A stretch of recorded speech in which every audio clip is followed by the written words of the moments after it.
Okay, picture this. What actually happens to the fabric of reality when you start completely bending the rules of space? I mean, can you take an infinite number of massive, sweeping parabolas and somehow mathematically crush them down into a single solitary dot? It sounds impossible, right? Kind of like a magic trick. But today, we're going to challenge your geometric intuition and show you exactly how mathematicians pull this off. Welcome to our explainer. We're diving straight into the absolutely wild world of topology. You can basically think of topologists as mathematical magicians. They look at shapes completely differently than traditional geometers do. In topology, we're allowed to stretch, shrink, twist, and bend space as much as we want, just to figure out its core properties. As long as we don't literally tear or break the space, it's the exact same object to us. And, through this lens of continuous deformation, we get to uncover the hidden rules of how things actually connect. Okay, let's dive into this. Here's our roadmap for the explainer. First, we'll look at gluing spaces with quotient maps. Second, we'll ask, what is a connected space? Third, we'll cover the rules of connected spaces. Fourth, the intermediate value theorem. Fifth, defining path connectedness. And finally, we'll wrap it up with balls, spheres, and punctures. All right, starting with section 1, gluing spaces and quotient maps. Before we can even begin to talk about what makes a space connected, we have to understand the basic tools we're working with. Like, how do topologists mathematically glue spaces together or squish them down?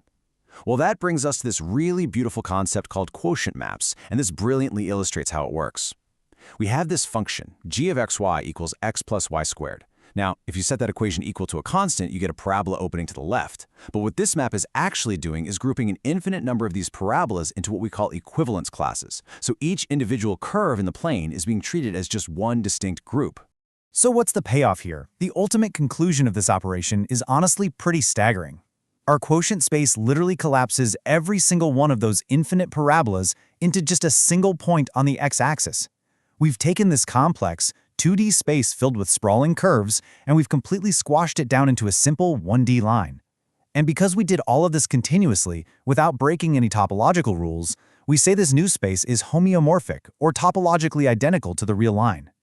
Moving on to section 2, what is a connected space?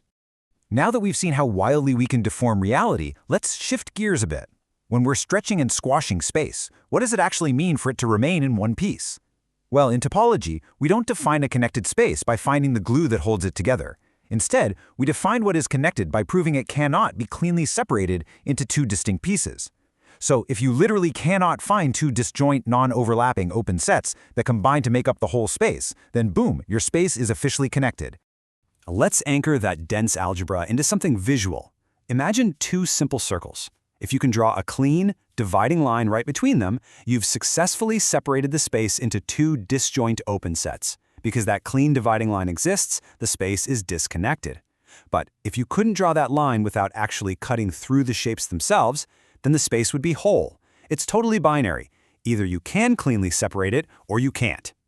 So the crucial point is that in math, everything is relative. Whether a space is connected or not completely depends on the specific rules, the topology that you're applying. Take the standard real number line you learned about in grade school. Under standard rules, yep, it's connected.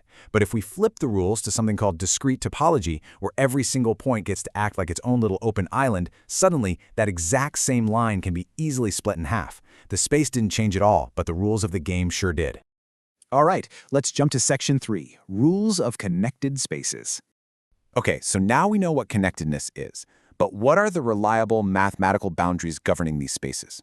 Think of these 4 theorems as your ultimate topologist toolkit. Theorem 23.3 is our overlap rule. If you have a bunch of connected spaces that share just one common point, gluing them together keeps the whole thing connected. Theorem 23.4 says that expanding a connected space all the way up to its closure preserves the connection. Theorem 23.5 is the stretching rule. If you continuously stretch a connected space, the result stays connected. And Theorem 23.6 tells us that multiplying a finite number of connected spaces together, like building a 2D square out of two 1D lines, gives you a connected space. But actually, scratch that. There's one absolutely crucial exception here. Notice how Theorem 23.6 specifically said a finite Cartesian product? Well, if we try to multiply an infinite number of spaces together using a specific rulebook called box topology, the whole structure totally shatters. We can prove this by taking infinite sequences of real numbers and separating them into two neat categories, sequences that are bounded and sequences that are unbounded. Because we can cleanly separate them with zero overlap, the infinite space is officially disconnected. It's just a great reminder that infinity always plays by its own rules, right? Which brings us to Section 4, the intermediate value theorem. Let's see how these abstract rules apply to everyday math. This is one of the most famous applications of connectedness. Imagine drawing on a completely stretchy rubber sheet. If you draw a continuous line starting at a low point and ending at a high point on that connected sheet, you are mathematically forced to cross every single altitude in between. That's the intermediate value theorem in a nutshell. If your space is connected and your function doesn't break, you literally cannot teleport from a value of 2 to a value of 10 without hitting 3, 4, and 5 along the way. Connectedness simply makes mathematical teleportation impossible. Moving on to Section 5, defining path connectedness. So we've talked a lot about a space being in one piece, but what about actually navigating it? This brings us to a stricter, but honestly much more intuitive concept. A path is exactly what it sounds like, an itinerary. If you pick any 2 points, x and y, in a space, a path is literally drawing a continuous line from point A to point B without ever lifting your pen. Mathematically, it's a continuous map from a timeline interval into your space. If you can do this for every single possible pair of points, then your space is path connected.